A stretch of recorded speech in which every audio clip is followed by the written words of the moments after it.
এনসিপিতে যোগ দিয়ে আসন্ন সংসদ নির্বাচনে অংশগ্রহণ করবেন আসিফ মাহমুদ এবং মাহফুজ আলম।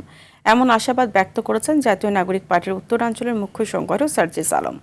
পঞ্চগড় জেলা প্রশাসনের সম্মেলন কক্ষে নির্বাচন কর্মকর্তাদের সঙ্গে নির্বাচনী আচরণ বিধিমালার বিষয়ে মতবিনিময় সভায় তিনি এই মন্তব্য করেন। এ সময় তিনি আরও বলেন, এখন পর্যন্ত কোনো জোটে যাওয়ার সিদ্ধান্ত নেয়নি এনসিপি। ৩০০ আসনেই প্রার্থী দেওয়ার প্রস্তুতি নেওয়া হচ্ছে। মতবিনিময় সভায় আরও অংশ নেন পঞ্চগড়ের 2টি আসনের অন্যান্য দলের প্রার্থীরা।